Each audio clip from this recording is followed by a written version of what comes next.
Hello, everyone. I am excited to be with an amazing guest today, and that is my wife, Allison. Allison works an incredibly difficult job. She stays at home with our three crazy boys, which is a huge job and actually doesn't pay too well, right, Allison? That's right. I'm still waiting. Yeah, right.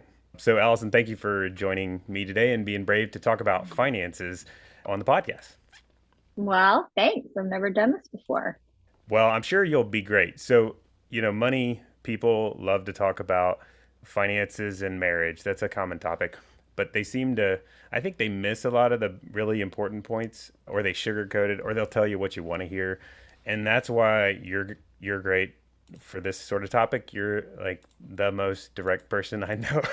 And you're very honest and there's no sugarcoating. So she's not going to tell you what you necessarily want to hear. She'll tell you really how it is. And on top of that, we have been married 11 years and we've talked about money a whole lot, maybe sometimes too much, I don't know. And so we got that going for us, right? And also, Wow, we've still, yeah, we're still here. we're still trucking. And also, I've had a really good track record with clients, so I can, share a lot of experience from them working one on one with people. There's been a pretty solid, staying married rate. I don't want to jinx us, but we have a very very good, you know, or a very very low or non-existent divorce rate. So I think this should be a good conversation. We're going to be talking about money and how we manage money as a couple, and hopefully we can get into some of the experiences we've had, and hopefully you'll gain a little bit from it. So Allison, I wanted to start with just money is a hot topic, or can be a hot topic. I don't know if it has to be, but I'm sure you've heard of like money is the number one cause of divorce. And I'm just curious of your thoughts on that. Like, why is money mentioned as the number one cause of divorce so often? What's the deal with that? Well, I don't have the answer, but I can see why it is such a problem. You take two people, probably two people who were pretty independent, and like you and I, we both had jobs, we had our own finances, we had our own homes. You get married, and all of a sudden you're combining that. At first, personally, I didn't find that too difficult. I think that became a little more difficult when we had kids and I stayed home. I think it's also one of those things that's really easy to not pay attention to. Like nobody like wants to sit down on a Friday night like and have a date and like let's go over budget. Like that's super hot. Like Except nobody for wants to me. do that. I'm I'm the But only I person that think wants to do it's that. well, that's not normal. Um I think Yes. I think that, like, to me, I guess an analogy would be like your finances or your financial health is kind of like your weight. Like nobody wants to get on a scale, but like if you like don't get on a scale for 7 years, you're probably going to get on there and not like the number. So to me, even though it's not like a fun, like I'm not sure I would call like finances a fun topic, but I think when your finances are out of control or ignored, I think the stress that that puts on a marriage is very, very high. I don't think it matters how much money you make. I mean, if you can't live within your means and come to an agreement with your spouse about what that looks like, you're going to have some big, big fights. Yep. And I think money is just like the end result.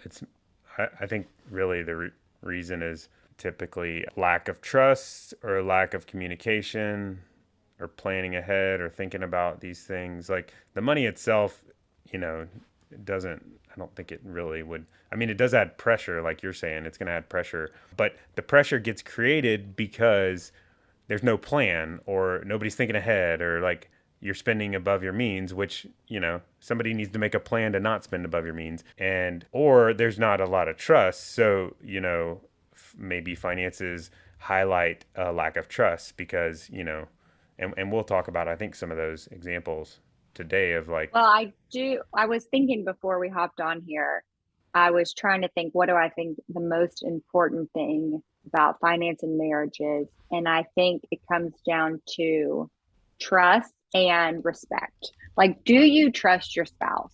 hmm, Because if you don't, I mean, I don't know what to tell you, but if you can't trust that person, you're going to have some pretty big problems. I think if you can trust the other person, but I think, I guess before that, I think you have to have, if you don't have the same values as your spouse or what's important to you for money or what money allows you to do, I think you have to get on the same page with that and like and actually be on the same page, just not be like, oh yeah, blah blah blah. Like you've got to really think about what you want money to allow you to do and what you want to do with your money because it's a limited resource.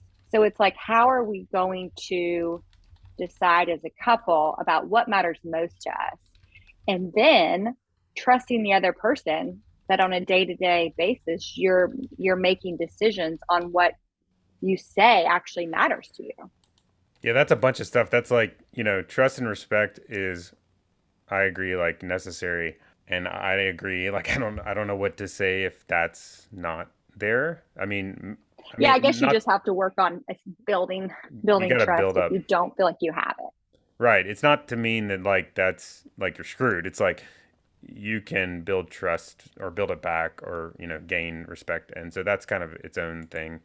Once you have solid trust and respect, or assuming your trust is there and you have good respect, that doesn't automatically mean you're good, right? Because I know lots of people that have that and are struggling. No, but I think that's where you have to start Hmm. is saying, do we really care about the same things? Do we show with our money that we care, that these are the things we care about?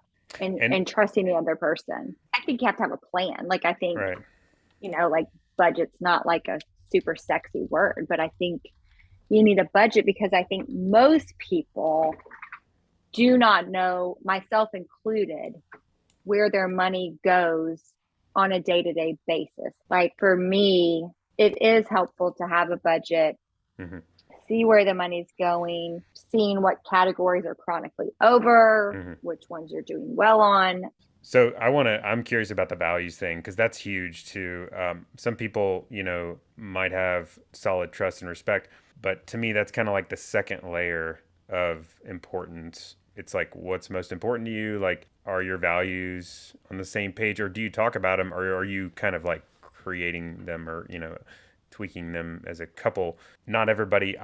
So as a financial planner, we get to like ask people what their values are. Like, it's important to understand what's most important and like where you want to go in life, because that's what the foundation of a plan is. And so we get to ask people that. And I've learned just from experience, most people aren't clear on what's most important, or they haven't like thought about it, or they're like, I've never really sat down to talk about what's most important. I think for us though, as a couple, like maybe it's because I'm a financial planner and I talk about this kind of stuff regularly, but it seemed like we were like lock on values from the get go. What are your thoughts on that? There's little small things here Well, and there. yeah, I mean, I think you and I had a lot of conversations before we got married. I mean, we Tell got them about married. our first date, please. Just briefly. Well, What did I ask you on our first would date? say on our first date, one of the funnier things you asked me was what my 5 year plan was. Right. I did not have a 5 year plan then. I do not have a 5 year plan now. Um, I think that plays into knowing your strengths and knowing your partner's strengths. Daniel Mm, obviously is very financially savvy and handles most of our long term things. I handle a lot more of the the kids' expenses, the daily expenses, the grocery expenses, home repairs, things like that. Like mhm. I think one thing you can do is you've got to trust the other person. Like that I know that you're handling it. I'm not saying we don't sit down and talk about our long-term plan and I like to understand what's happening, but if you naturally fit in a role, one better than the other, sometimes it's good to kind of divide those things up and not have one person doing everything and the other person being clueless. Mhm. But we just have kind of naturally gone into those roles, I think, from you know, what Right. we spend a lot of time doing. Yeah. So we got the trust and respect, we got values and making sure we're clear on what's most important. And then you mentioned money as a tool. Basically, it's is what you were saying is like Yeah, understanding I mean, how you want to use money as a tool. A lot of people view money as the end goal. right. I think, well, that could get into a very long But discussion like as a couple, about, like understanding how you feel about that particular topic is probably a good starting point. Like, do right. you Like, do see you money as want a to be tool? rich to be rich because you think if you're rich, your life is easy? I think a lot of people think that. I think I fortunately had parents in a childhood where finances and savings and investment. I mean, I thought it was normal because that's your childhood, but like I look back and I think I probably had a little more financial understanding than the average person just because it was talked about. It was talked about. I guess I was kind of taught that, I mean, to work hard, save your money, and help other people. But I think I also taught that, you know, a lot of your blessings, you're blessed by God to be a blessing to other people. So to me, yeah, I would love to like drive a brand new car and have super nice clothes and go on super nice vacations. But like to me, is that using your money well? And to some people, maybe the answer is yes. To me, no. Like to me, Mm-hmm. supporting our church and being involved in community, or as well as our children's education and our home is important to me, as well as, what I feed my children, things like Mm-hmm. that. I think you have to decide as a couple, and I'm not saying one's right and one's wrong, but I think you have to decide as a couple where you want your money to go based on what matters to you. Yeah, and that's why values are by far the most important thing. Like you have to understand what values are as a couple and make sure that's discussed and, even revisited over time because ultimately that's what it comes down to. You're using money as the tool to like move closer to those. And when there's a conflict, that in itself can be the issue is when there's a conflict in values. One person's using, money to kind of move towards them and then the other person is doing the same thing, but they're not on the same page with the values. Yeah, I think that's a big thing. And I think it's the kinds of things people don't think to sit down and talk about because we're all really busy. Life's crazy, especially if you have little kids, and it's something that's easy to slip through the cracks. I guess to me, I also see money as a tool to do the things that I want to be able to do. I Mm-hmm. want to be able to plan our family vacation and know that it was planned and budgeted for and not going to end up as some huge expense we didn't plan for and now we're fighting about it and there's credit card debt and all that. To me, Mm-hmm. I think you're better off to sit down with your spouse for 10 minutes and say, hey, like, let's look ahead at the next year and think, what do we want to do? And, like, we want to take our kids skiing. Mm-hmm. So, what do It's we not need to cheap do to to go make skiing, is it, right? Allison? No, it's not, especially with little kids. But that's something that's really important to us is we both love to ski. We want the kids to be good skiers. And so, like, to me, yeah, I'd rather drive my 2012 Honda Odyssey with no car payment and take the ski trips I want to take. And Mm-hmm. that's fine. And someone else has different priorities for their money, and that's fine. But I'm Mm-hmm. on the same page with my spouse about what those priorities are. And for Yeah. us, we want to be able to take trips. And we don't really, if you saw our cars, you would probably realize we don't really care about what car we drive. We'd rather, take a great trip out west and take our kids skiing. Mm-hmm.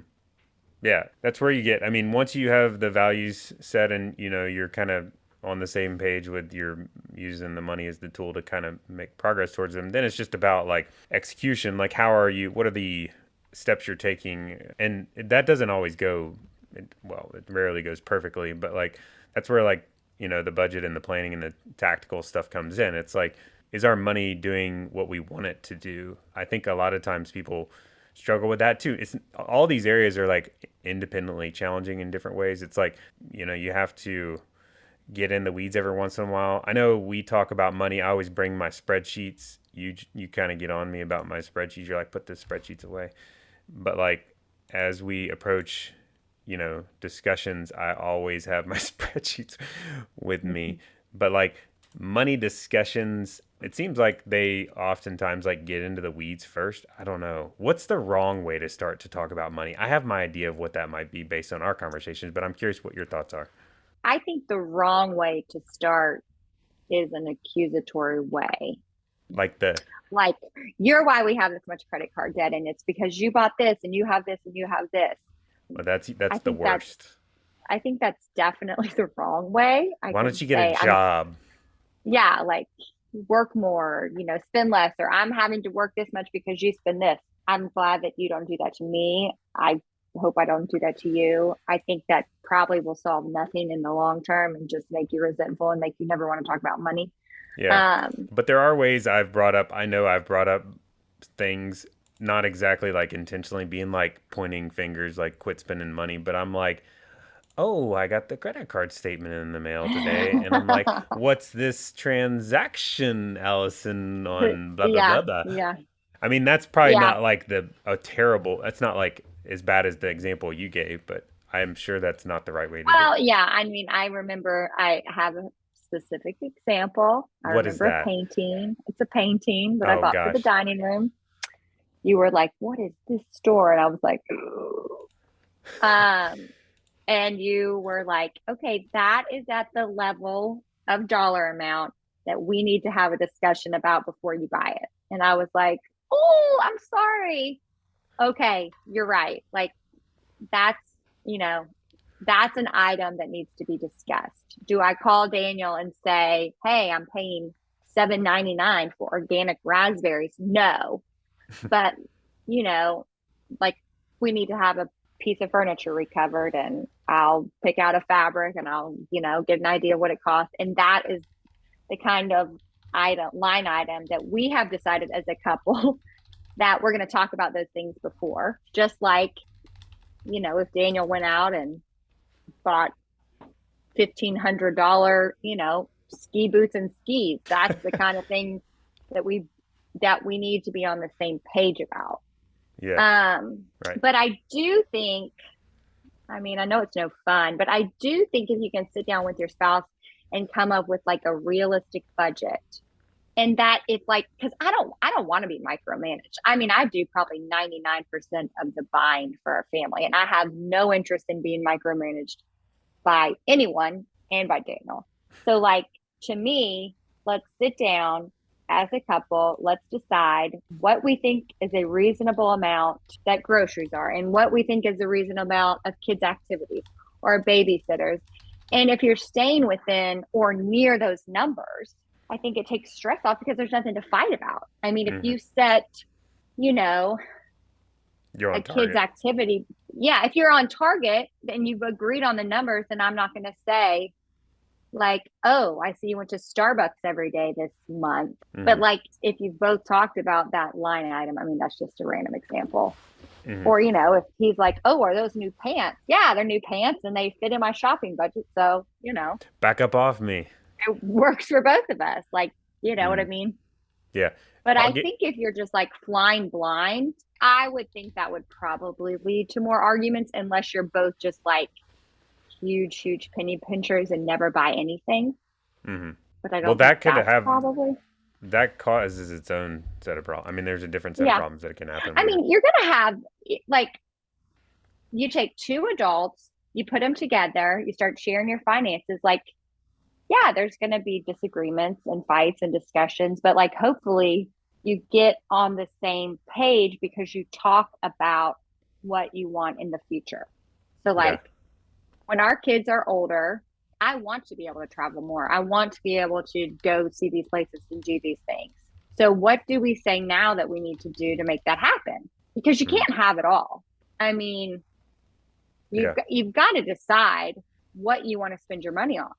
I mean, I Yeah. don't I don't think there's like, you know, you're going to spend it either way. I think it's probably better to have a plan if when you're doing it. Yeah. But it's hard to combine. It's hard to be.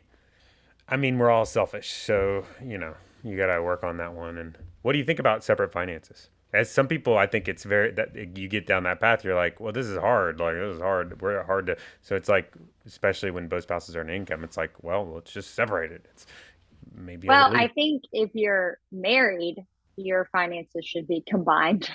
You know, so I Yeah, think I the don't know comments why I are going to asked you light that up. question.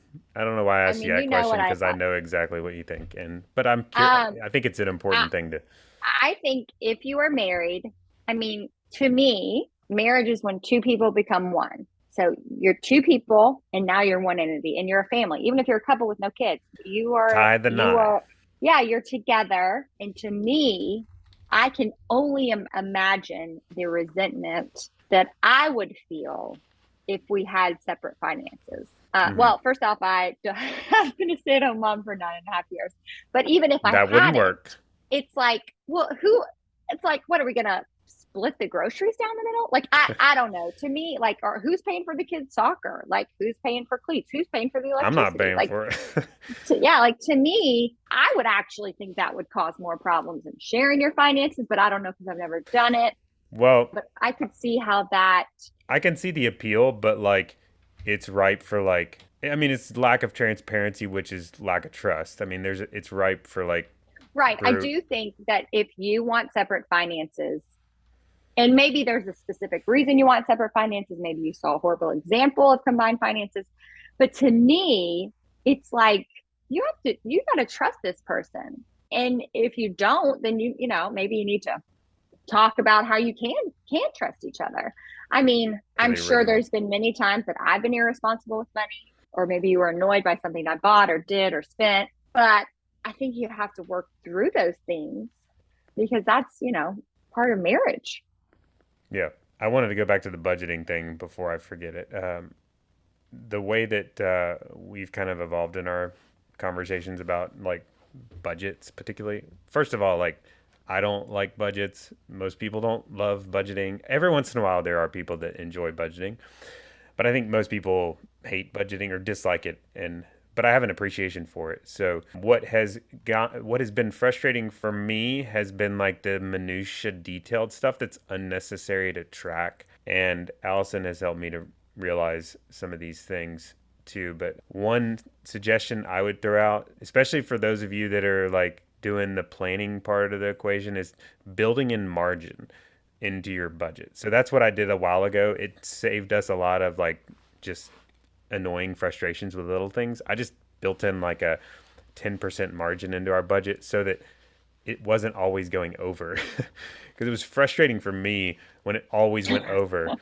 And but the problem is in a budget there's just these little things you don't think about that will always mess your budget up. So most of you listening have, as physicians you're going to earn high income, and that's a nice benefit of having a higher income is you don't have to watch every penny necessarily, but you don't want to go the complete other direction. So Allison has used this approach where she kind of like zeroes in on categories, which I think is really good. Because, like, what's the point of writing down your mortgage payment every month? And that's where a lot of people start with budgeting. They're like, oh, well, I got a mortgage, I got utilities, I got a cable bill, I got internet, I got what's the insurance premium divided by blah, blah, blah. And they go through all the fixed things. And then the variable, like, kind of stuff is they're like, I don't know, let's guess. They have no idea. So your approach is more like, what? I don't care about the fixed stuff, right? Like, talk through that. Right. Okay. So the way that I approach budgeting, well, first I have to preface this by it's not that I don't care about the fixed expenses.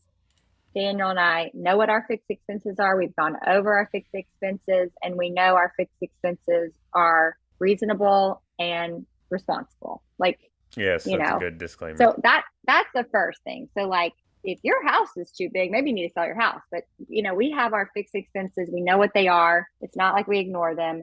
But I don't need to track what my water bill is every month because at the end of the day, I can't really change what my water bill is. So for me, everybody's different. For me, I like to track what I view as discretionary items. So that's everything, the things that I feel like I have control over. Everything from like groceries to babysitters to kids' activities to school to dining out to entertainment to shopping to clothing, yada, yada, yada. Yeah, all the variable Landscape stuff. help, all the things that I actually have control over because like I mean, why would I sit there and track what my, Columbia gas payment is in the winter? If you know that you can afford your house and if your fixed expenses are okay. Hmm. So for me, I think it's better to track our discretionary income and I keep those categories kind of broad because that works for me. Like I don't want to have things super, super broken down. I'm not tracking things by kids. I'm not, I'm tracking like a total grocery budget for the month, a total dining out and, entertainment, and a total kids activities. I mean, this summer, the kids activities were like, Yeah, that line item was through the roof, but at that least was like surprising. we knew it was through the roof. And it's like, okay, well, we know why it's through the roof. And, we even said, well, we There's an end probably in should have sight. set, well, yeah, we probably should have set a budget for summer camps and things like that beforehand. But Yep.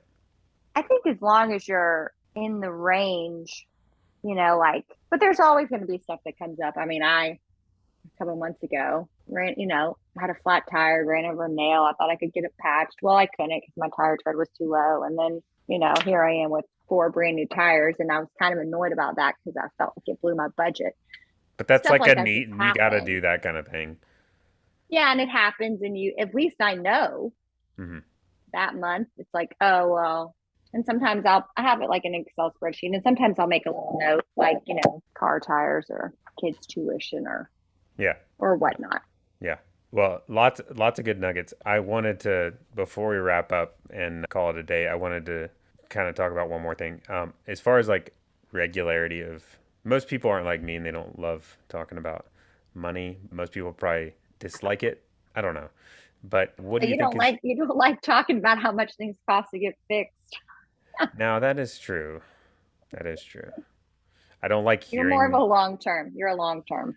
that's right. I'm a long-term planner. Allison is a short-term planner. So that's a good combo, I think. But what do you think is a good frequency of? I mean, you got to talk about things when stuff blows up, like when you have to replace all your tires. Or I like how you said talked about setting thresholds for like this. We got to talk now because this thing is happening. But like outside of those things, what do you think is a good like frequency for conversations about money with couples? Well, you and I used to do it a lot more where we would check in like monthly, which I do Do you think remember was my monthly helpful. emails? I do. I liked your monthly email. Well, it got to I feel liked like your it felt monthly like the email. same thing. I'm not great at long-term repetitive tasks, by the way, but like the email started to feel like the same thing over and over again. I mean, I feel like I am actually the one that's like, when do you have 10 minutes? We need to sit down and talk about money. Hmm. I mean, I feel like I probably do that more than you, and maybe it's because I don't know what's happening long term, which I Life should has probably gotten a have a little. little bit more interest in. But Hmm. I think if you like, and it's not like I'm not trying to scare people. Like you say the end of the month, you're going to take 5 to 10 minutes to look at how you're doing. Yeah, I think it's good. And then, I think I like to run big purchases by Daniel. I mean, he's and not I going to come always home say and like, no. I'm not going to like go out and, you know, but I mean, we have, I know at what range I need to run something by Daniel. Daniel typically doesn't need to run anything by me because he never buys anything. But True. but I think it's good. There's a lot of reasons I think it's good. I think it's good. I hope it keeps you on the same page. I also think that, which will be a whole other podcast about how to honor and respect your spouse with money in front of your children. And, that I'm never, I would never be like, buy something for the kids and be like, don't tell daddy. Like, I Oh mean, my unless it was like his goodness. birthday present or something, but I mean, that's probably a whole nother other thing. Yep. But I think that respecting your spouse, respecting the gifts that you've been given, trying to use your money wisely, I think it can be a really short conversation, but I think probably one that needs to happen pretty frequently, because I think what happens is if you don't, you get in a situation that you didn't want to expect to be in, and now you're, probably both ticked at each other. Yep. Yeah. I think monthly is a good frequency to at least have some little conversation, even if it's Yeah, just yeah, a even, yeah, check. I think so. Um, I just thought of one other thing. The little personal financial organizer. So Allison regularly will tell me, she's like, I have no idea where all our stuff is because I'm the one that handles like the account, like the investments and the accounts, and then the long-term planning, and she does like the day-to-day stuff. So she's always like, I don't know where everything is and da da da. And one thing I think that's been helpful is I give her like I guess a personal financial organizer is what I would call it, every year or so. And I just gave you an updated one last month, I think, that has, so it's basically all of our, It's like you're making it sound more scary than it is. It's a one page sheet of paper, yeah. not like a dossier. It's a one page sheet of paper. I'm a paper person. If something happened to Daniel, the last thing I want to be doing is trying to log on a single computer. I like a piece of paper. It's in our fire safe box, And it and took it me a has, lot of time to boil that sucker down to one page. but it has like every account. Well, you can explain what it has, but it's Yeah. a sheet of paper. Yeah, it's got all of our account balances, assets, and debt, stuff that we own and stuff that we owe. And then it lists the balance and the date and then the contact person. And then it has insurances summarized and then Like life key, insurance all the insurance, like life insurance. And it's kind of like we get into major situation document. It's like something happens, somebody pulled that thing out. Plus, it's also like a state of the union, kind of like here's a report on how things are going if you're curious on it. So I'll link to that template in the show notes in case you guys want to. I'm very proud of it. Well, and it's important, and it's something nobody wants to think about. But I mean, you know, things happen overnight, and somebody gets sick overnight, or hopefully nothing worse happens. But you want to have a spot where you know where the things are if you need them. And who you need to call and all that stuff. Yeah, So, and that just makes me, it's kind of like a peace of mind knowing, like, okay, I know I've got everything I need. It's in this one spot. I know that Daniel updates it pretty regularly. mm-hmm. And it's better to have it and not need it than wish you had taken the time to do it. Yeah. Now, if you work with us one on one, you can reach out to us and we'll send you that Oh, document yeah. too. So some of you are listening too, but we can prep it for you. You don't have to, because we already track all that stuff. So Well, there you go. yep. But anyway, well, it's been fun talking money with you, babe. Thanks. And we'll see everyone next time. Thanks, Alison.